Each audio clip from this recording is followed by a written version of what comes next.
ദൂരദർശൻ കാലത്ത് ദൂരദർശനിൽ ജോലി ചെയ്യുന്ന സമയത്ത് അവിചാരിതമായി ഒരാളെ ഇൻ്റർവ്യൂ ചെയ്യാൻ എന്നെ ന്യൂസ് റൂമിൽ നിന്ന് ആവശ്യപ്പെടുന്നു. ആ സമയത്ത് ഈ ഹൈദരാബാദിൽ നിന്ന് ഒരു കുമാർ എനർജി കോർപ്പറേഷൻ എന്ന് പറയുന്ന സ്ഥാപനത്തിൻ്റെ MD ആണെന്ന് തോന്നുന്നു, മിസ്റ്റർ അഗർവാൾ തിരുവനന്തപുരത്ത് വരികയും അദ്ദേഹത്തെ ഇൻ്റർവ്യൂ ചെയ്യാൻ ദൂരദർശനിൽ നിന്ന് എന്നെ നിയോഗിക്കപ്പെടുകയും ചെയ്തു. ആ സമയത്ത് എനിക്ക് വെടിഞ്ഞത്തെക്കുറിച്ചൊന്നും അറിയില്ല. വാസ്തവത്തിൽ ഈ അഗർവാളാണ്, എനിക്ക് തോന്നിയത് 90കളുടെ തുടക്കമാണെന്ന് തോന്നുന്നു.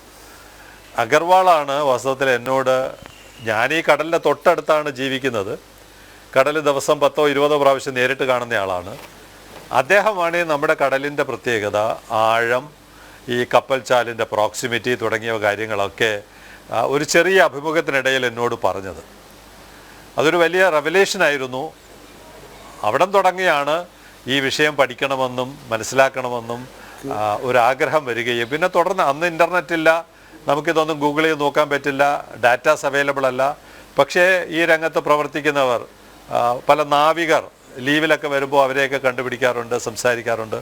ഇപ്പോൾ സംസാരിച്ച നമ്മുടെ സതീഷ് ഗോപി സാർ ഉൾപ്പെടെ പലരുമായിട്ട് പല ഘട്ടങ്ങളിൽ സംസാരിച്ച് ഇതിൻ്റെ ഇത് നമുക്ക് ആവശ്യമാണ് എന്നുള്ളൊരു കാര്യം ബോധ്യപ്പെട്ടു. അങ്ങനെ ബോധ്യപ്പെട്ട സാഹചര്യത്തിൽ പിന്നെ ഇത് നടപ്പാക്കാൻ എന്താണ് മാർഗം? പൊതുജനങ്ങളെ സംഘടിപ്പിക്കുക, അതിനുവേണ്ടി ഇറങ്ങി എന്ന് ചുരുക്കി പറയാം.